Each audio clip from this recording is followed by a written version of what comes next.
नमस्कार, मैं हूं प्रभाकर मणि तिवारी और पॉलिटिक्स विद प्रभाकर की इस कड़ी में एक बार फिर आपका स्वागत है।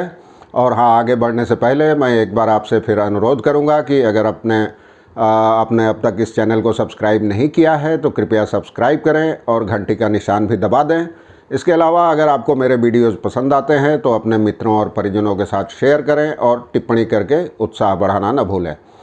तो अब आगे चर्चा करते हैं। जैसा कि आप सबको पता है कि 5 चरणों के चुनाव हो चुके हैं पश्चिम बंगाल में और छठे चरण में कल मतदान होगा। 22 अप्रैल को मतदान होना है। तो अब देखा जाए इस चरण में क्या होता है, लेकिन एक बात तो तय है कि ममता बनर्जी के लिए यह चरण एक तरह से कहें तो अग्नि परीक्षा से कम नहीं है। वो सरकार में आएंगी या नहीं आएंगी, ये काफ़ी कुछ इस चरण पे निर्भर करता है। छठे चरण में 4 जिलों की 43 सीटों के लिए मतदान होना है। और जैसा कि मैंने पहले भी आपको बताया कि टीएमसी प्रमुख मुख्यमंत्री ममता बनर्जी के लिए एक कड़ी परीक्षा माना जा रहा है इस चरण को।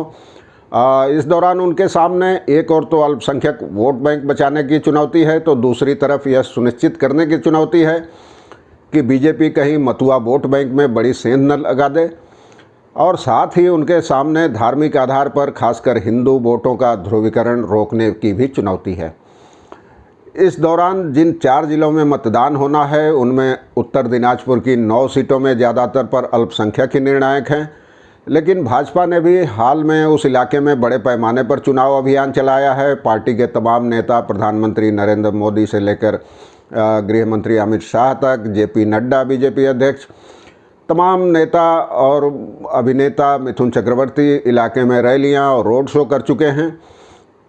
और यह उत्तर दिनाजपुर ज़िला भी बांग्लादेश से सटा हुआ है, तो इस लिहाज से इसका महत्व तो काफ़ी है।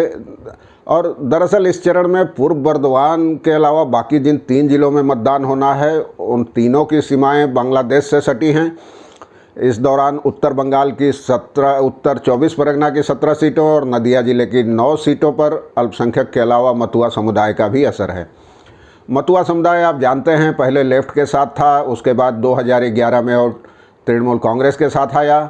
लेकिन बीते लोकसभा चुनाव वर्ष 2019 में जब हुए तो बीजेपी ने मतुआ वोट बैंक में खासी पैठ बनाई थी। उनका एक सांसद शांतनु ठाकुर भी जीता था बीजेपी के टिकट पे इलाके से।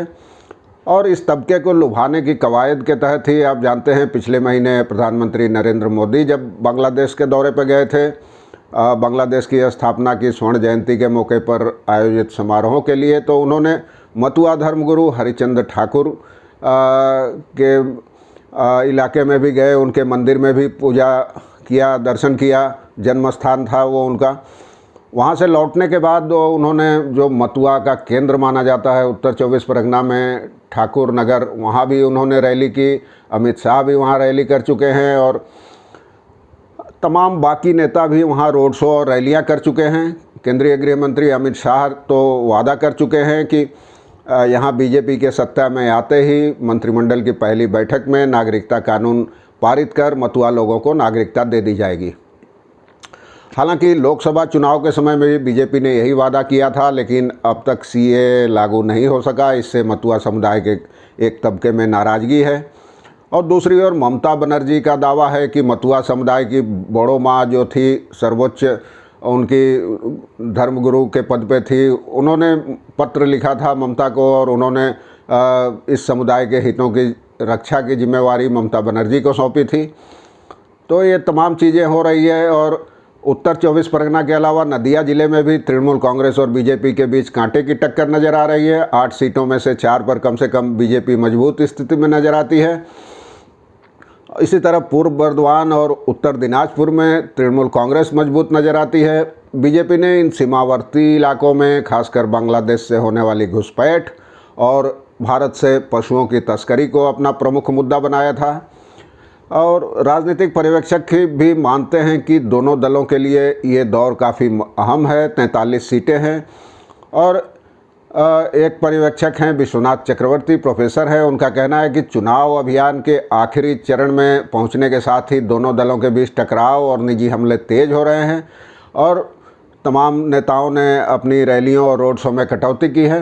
और हाँ, आपको बता दें, पिछले विधानसभा चुनाव में ममता बनर्जी को यहाँ बहुत ज़्यादा सीटें नहीं मिली थी, 22 के करीब सीटें मिली थी। और बीजेपी लोकसभा चुनाव में, विधानसभा में तो साफ थी, लेकिन लोकसभा चुनाव में 10 सीटों पर उसकी बढ़त थी। तो इस लिहाज से कहा जा सकता है कि दोनों के लिए करो या मरो जैसी स्थिति है। 43 सीटों में से अगर 30-35 सीटें कोई एक पार्टी जीतती है तो सरकार बनाने का उसका दावा काफ़ी मजबूत हो जाएगा।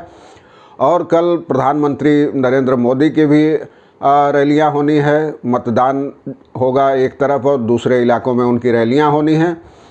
तो ये तमाम चीज़ें चल रही है और ममता बनर्जी भी धुआंधार रैलियों में जुटी है और उन्होंने लोगों से अपील भी की है कि अगर इन ज़िलों में हमारी पार्टी यानी टीएमसी को ज़्यादा सीटें नहीं मिली तो सरकार बनाना मुश्किल होगा। इसलिए आप लोग खुलकर मतदान कीजिए, बीजेपी की को वोट मत दीजिए। कांग्रेस लेफ्ट भी बीजेपी का हिस्सा है तो किसी को वोट मत दीजिए, टीएमसी को वोट दीजिए ताकि हमारी सरकार हैट्रिक बना सके और दोबारा सत्ता में आ सके।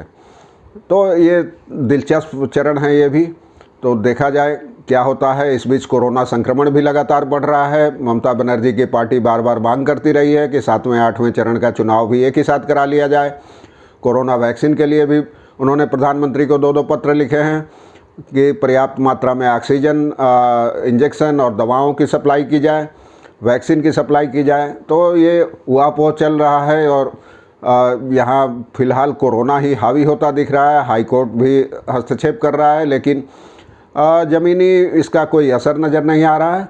तो अब देखते हैं आगे क्या होता है। इस दौर का मतदान भी हिंसा मुक्त होने का ही उम्मीद ज़्यादा है, हिंसा मुक्त रहने की। चौथे चरण को छोड़कर बाकी चरणों में छिटपुट हिंसा ही हुई है और बंगाल की परंपरा के मुताबिक वैसी बड़े पैमाने पर कोई हिंसा नहीं हुई है। तो उम्मीद की जानी चाहिए कि छठा चरण भी शांति से ही निपट जाएगा। धन्यवाद।